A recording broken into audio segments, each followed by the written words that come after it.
America के विदेश मंत्री इजराइल पहुंचे थे तो हमें लगा फिलिस्तीन के मुद्दे पर पहुंचे हैं और फिलिस्तीन के ही मैटर को निपटा के, ईरान के मैटर को निपटा के वापस चले जाएंगे।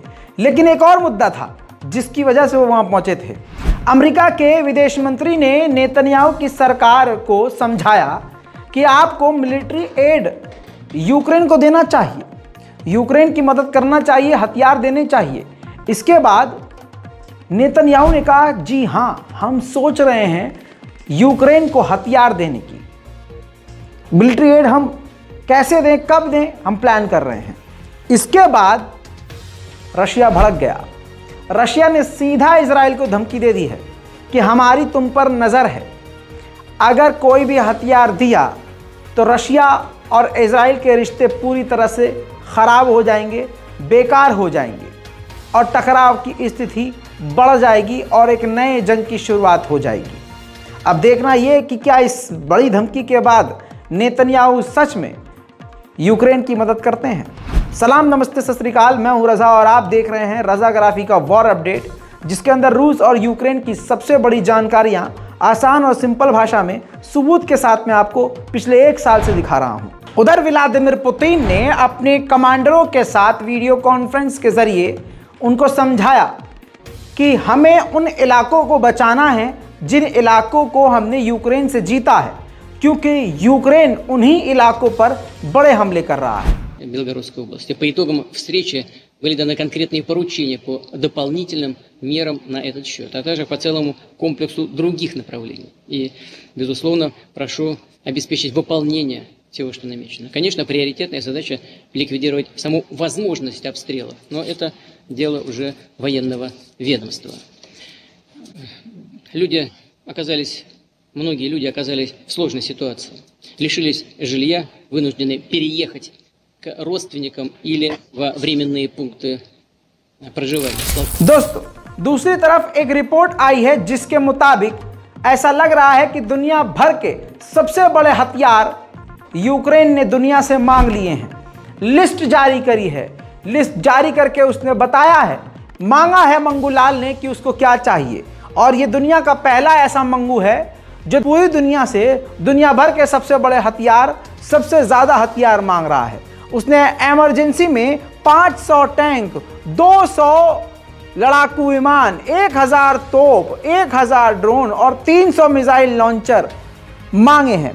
ऐसे में अमेरिका ने M1A2 अब्राम टैंक, जर्मनी ने लेपर्ड टैंक 2 और ब्रिटेन ने चैलेंजर 2 टैंक देने का ऐलान किया है।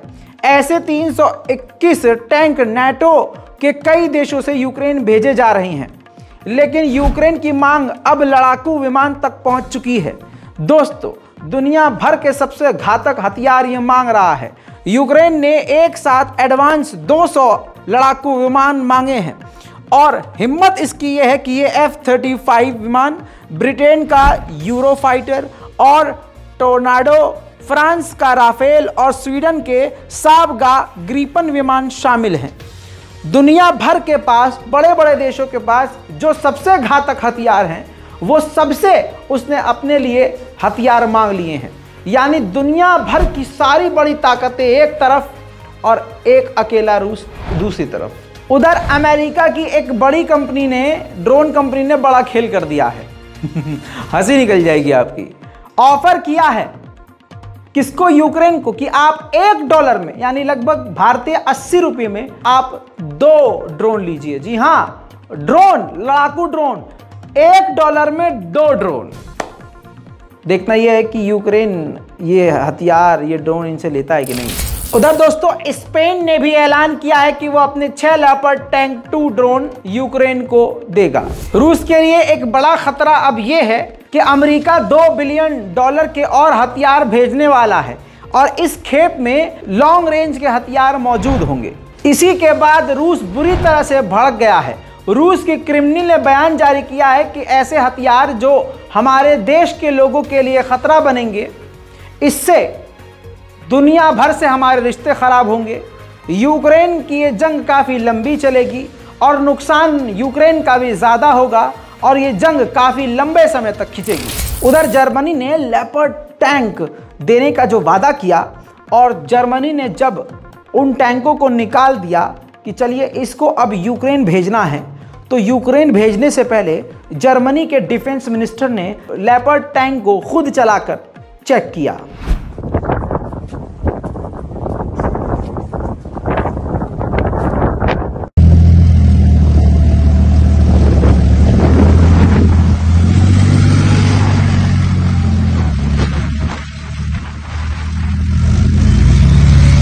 यूक्रेन को बड़ी जीत दूसरी तरफ भी हासिल हो गई है।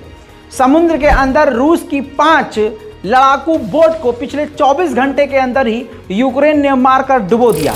उधर डोनाल्ड ट्रंप ने अपने इतिहास में पहली बार एक अच्छा बयान दिया और सही बयान दिया। डोनाल्ड ट्रंप ने कहा कि बाइडेन ने जो टैंक और हथियार लगातार यूक्रेन को दिए हैं, इससे न्यूक्लियर वॉर का खतरा बढ़ गया है।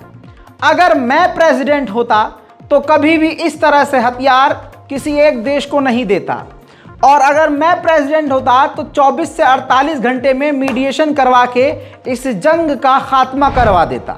रूस के नुकसान तो हो रहे हैं, लेकिन रशिया फिर भी अपने MLRS को लगातार इस्तेमाल करते हुए यूक्रेन के ठिकानों पर हमले कर रहा है।